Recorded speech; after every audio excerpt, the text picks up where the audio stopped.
Xerxes was born around 515 BCE and was the son of Darius the Great, who ruled the Persian Empire from 522 to 486 BCE. His mother, Atossa, was the daughter of Cyrus the Great, the founder of the Achaemenid Empire. This noble lineage gave Xerxes royal prestige from birth, as his family was directly linked to the history and foundation of the empire. 2 decades before Xerxes' birth, his father had attempted to expand the empire towards Greece, but this effort ended in a major defeat at the Battle of Marathon in 490 BCE. As a result, Darius did not have the chance to launch a new offensive and died in 486 BCE. Before his death, Darius chose Xerxes as his successor. Despite Xerxes not being the eldest son, his half-brother Artabanus was born before Darius became king. However, Artabanus's mother was a commoner, so he was not chosen to inherit the throne, and Xerxes was recognized as having a stronger claim.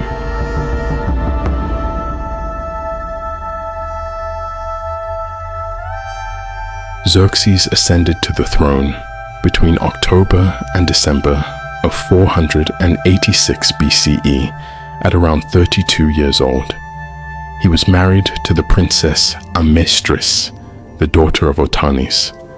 His children included Darius, Artaxerxes, and Ariaspes. Upon his coronation, the responsibility of ruling the Persian Empire and expanding it towards Greece fell to Xerxes. He embarked on one of the greatest military campaigns in history, assembling the largest and most well-equipped army the world had seen at that time. According to Herodotus, Xerxes' objective was clear: to complete the mission his father had failed at, conquering Greece. However, before doing so, he had to address a few issues his father had left unresolved. One of the first challenges was suppressing a rebellion in Egypt that his father had been unable to resolve. This revolt was largely due to heavy taxes and the deportation of artisans to build royal palaces. Xerxes responded by using a large army to put down the rebellion in 484 BCE, after which he appointed his brother Achaemenes as the new satrap of Egypt. Another revolt arose in Babylon. Babylon had a special status in the Persian Empire, and Xerxes' predecessors had been referred to as the King of Babylon, reflecting the city's importance. However, Xerxes broke with tradition, refusing the title of King of Babylon, and instead calling himself the King of the Persians and Medes, treating all regions as subordinate to his rule. This may have contributed to the Babylonian revolt in 484 BCE. Despite this, after a long siege, Xerxes managed to conquer the city, destroying its fortifications, damaging several temples, and melting down the golden statue of Marduk, a highly significant figure in Babylon. With the Persian Empire relatively at peace, Xerxes turned his focus to what his father had failed to achieve: conquering Greece. Over the next 4 years, he gathered a massive force of men, supplies, and weapons for his campaign. In the spring of 480 BCE, Xerxes set out with an enormous fleet and army, estimated by Herodotus to be around 1 million men. Among them was an elite detachment known as the Immortals, consisting of 10,000 warriors.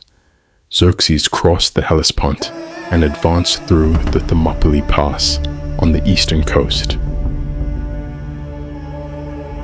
Xerxes played a crucial role in the Battle of Thermopylae. As the leader of the Persian Empire, his decision to invade Greece brought the Persian army into mainland Greece. Despite having vast resources and a large army, he underestimated the determination and skill of the Greek resistance at Thermopylae. This led him to send a large part of his army to try to subdue the small Greek force. This move gave the Greeks an opportunity for effective resistance under the command of Leonidas. Although the Greeks demonstrated exceptional bravery and held their ground for 3 days, the betrayal of a local Greek led to the Persians flanking the Greek position. Leonidas and his soldiers retreated to the nearby island of Salamis. In September 480 BCE, Xerxes was persuaded to confront a Greek fleet in the waters of the Salamis Strait, despite advice from Artemisia of Halicarnassus. To avoid the battle, Xerxes followed the counsel of Themistocles, an Athenian general who had allied with the Persians. Themistocles tricked Xerxes into believing that the Greek forces were divided and that the Peloponnesians planned to retreat. This caused Xerxes to order his fleet to block the Salamis Strait, but this turned into a trap for the Persians. The limited space in the strait favored the superior Greek tactics, and the Greeks inflicted heavy losses on Xerxes' fleet, forcing it to retreat.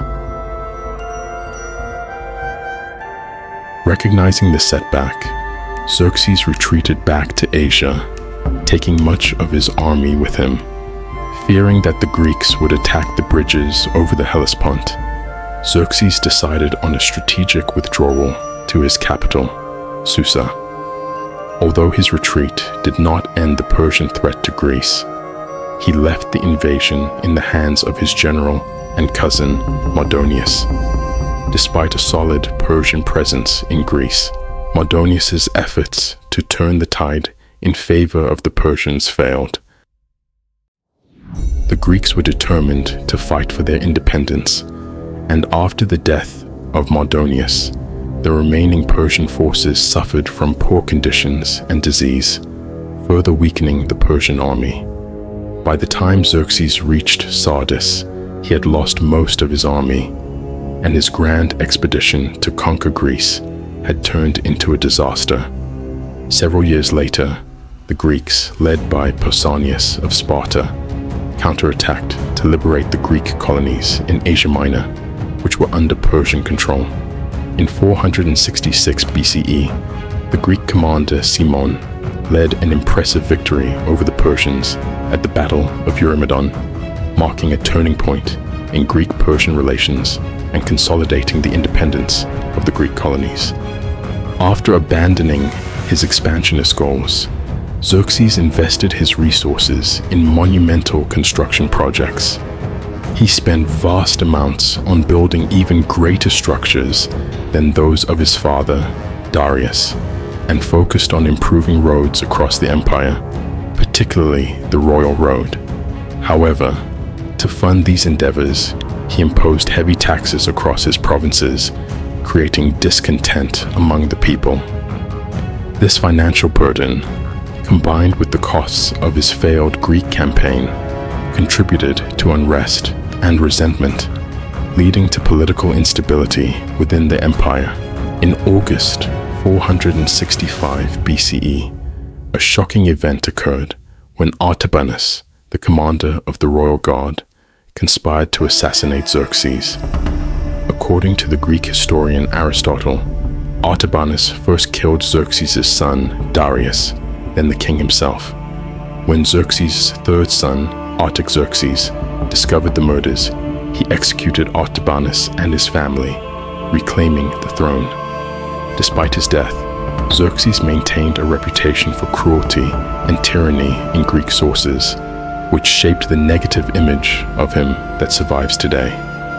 More than a century later, Alexander the Great, seeking revenge for the Persian sack of Athens, targeted Xerxes' palace in Persepolis.